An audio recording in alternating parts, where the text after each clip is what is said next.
Hey guys, what's going on? It's Mark Levinsky again. Thanks for joining me. Today, I'm just going to go real quick, show you how to create a business entity in the state of Arizona. This is following the path for starting your own business. One of the first things I said in my last video is you need to have an idea of what type of entity you're looking for. So quick disclosure, I'm not an attorney by any means. If you are interested in starting your own business, I recommend that you consult an attorney and the proper professionals. I just am doing what I know is best for my business, and I've already consulted with an attorney. So this is personally something that I'm doing for myself. So first things first, I'm going to open the internet and go to the Arizona Corporation Commission website. So I usually start by Googling it because it's easier to find. They have these weird names for their websites. So I just type in AZE Corp, comes up. This is the Arizona Corporation Commission. So first things first, you got to create a website, create an account with them. So this is just mine.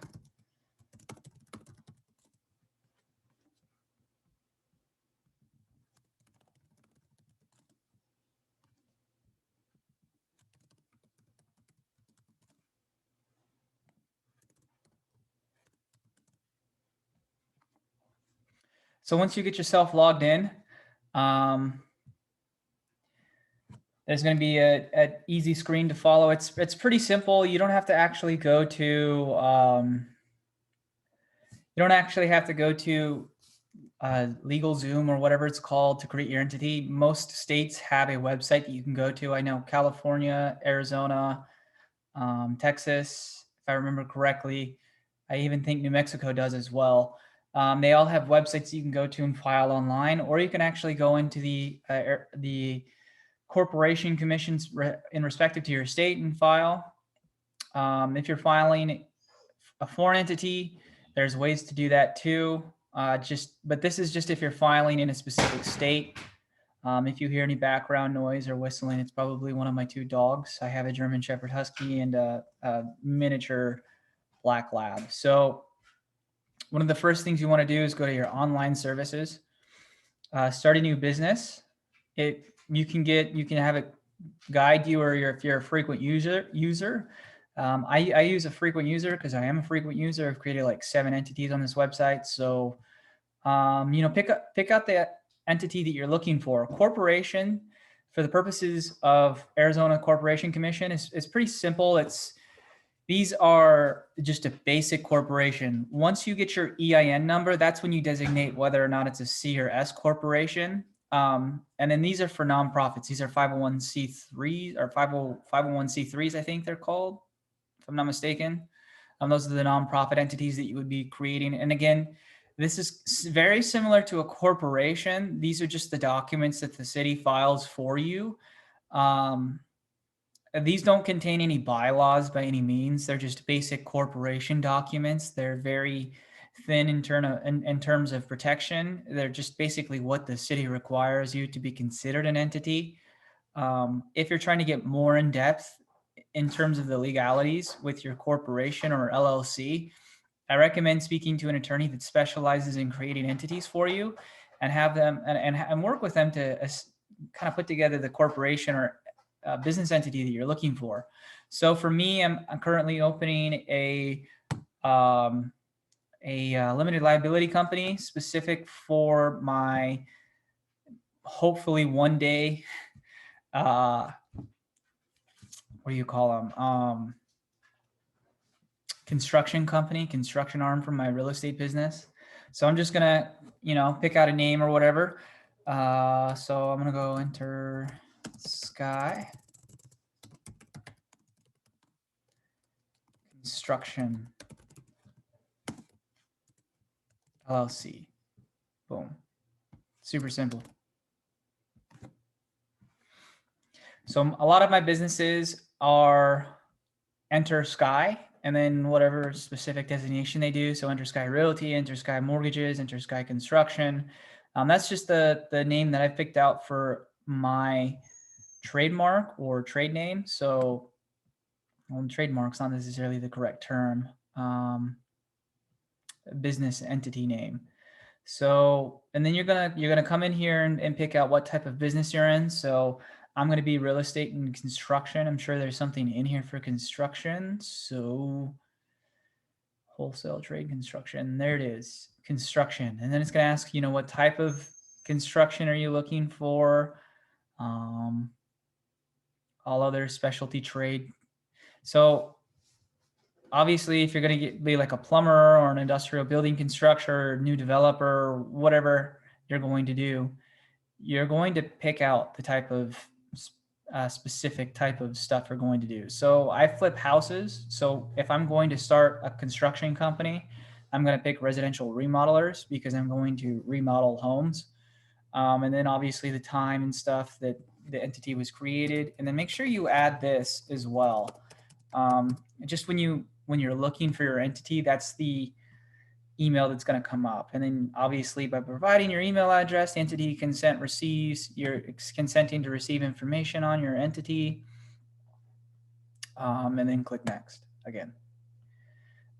So this next part is it's a statutory agent. It's basically the person it's in simplest terms, the way I could put it is it's the person that's going to be signing all the documents for you. If you're the only person in your LLC and you're member managed, or you're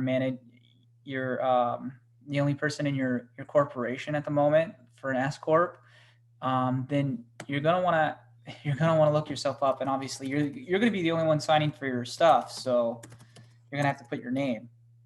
So I'm just gonna put my information down. I'll search for me. My information will come up.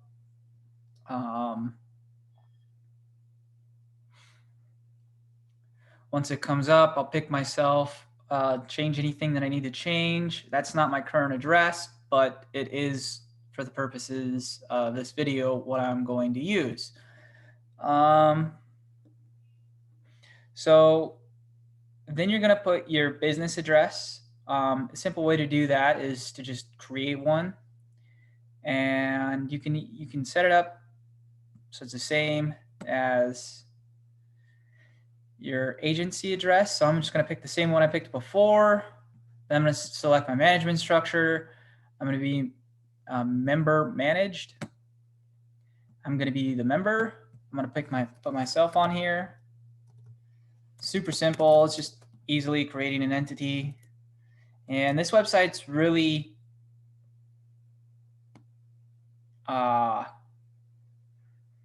case sensitive. So if I add myself as a principal and then add myself as an organizer, basically someone that's incorporating or creating the business, and I put capital M-A-R-C in my first name, my first letter of my word's capital, when I have to sign all of my documents via electronically, I have to make sure that I use the same case sensitive typing that I used to add myself as an authorized user. Otherwise, it won't let me sign it.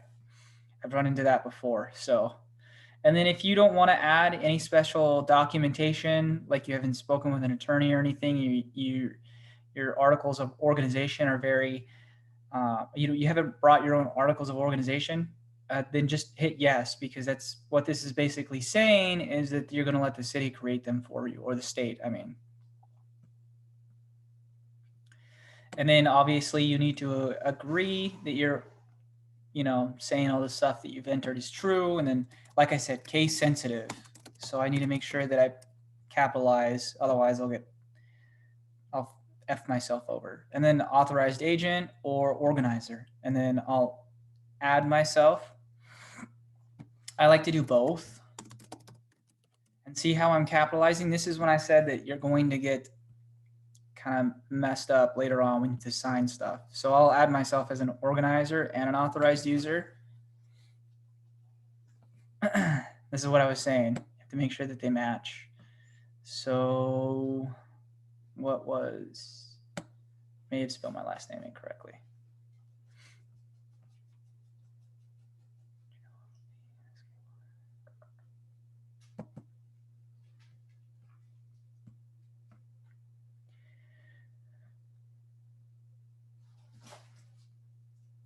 I'll just delete it because it's faster and easier. Then you're going to want to review all the information you put in is correct and accurate for what you're looking for. And then you're going to want to go to payment details. And then you acknowledged. And then for whatever reason,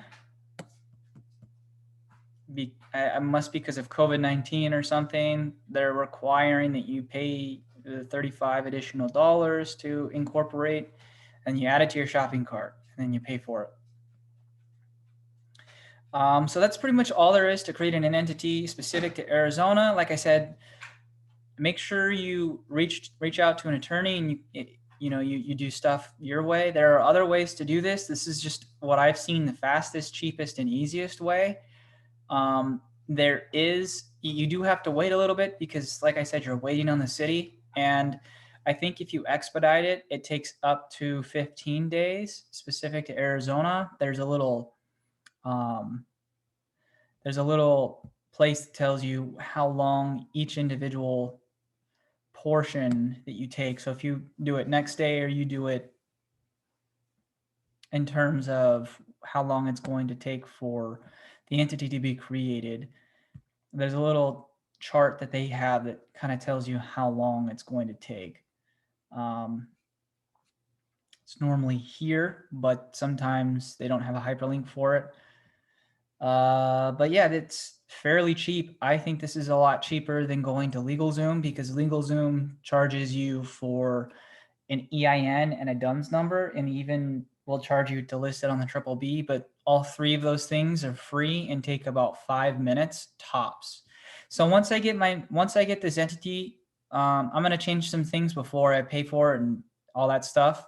But once I've created this entity and I've gotten the documents for it and I've gotten the articles of organization in the mail or via email, I will actually be creating a video on how to register for the EIN number, the DUNS number, and the BBB. So once I do that, once I get all this information up, I will actually have it for you guys to kind of go through that process. And like I said, those are free. So, I mean, that's why I use this rather than going to the Arizona Corporation Commission. The LegalZoom. It's so much cheaper. And if you're smart, if you understand legal entities and their purposes, it's more effective. It's more cost effective, in my opinion. But I mean, if you're a large entity, like someone that's making, you're a sole proprietor and someone that's making, $400 or $500 an hour, and I mean, pay for an attorney. Don't waste your time on something like this, because this could take you up to 2 months. So obviously, opportunity cost and time value of money are all very important factors in the direction of your business. So take that into consideration when you're doing this. I'm getting ready to leave in like 40-ish days for 40 days for military obligations. So for me, setting this up before I leave for my military obligation makes so much more sense than trying to sit down with an attorney, get it done overnight, and spend an arm and a leg when I'm not going to be able to do anything for at least 3 months, or 4 months. So for me, this makes more sense. It's more cost effective. But anyways, if you have any questions, you can email me at entrsky@gmail.com or comment in one of my videos. All right, peace.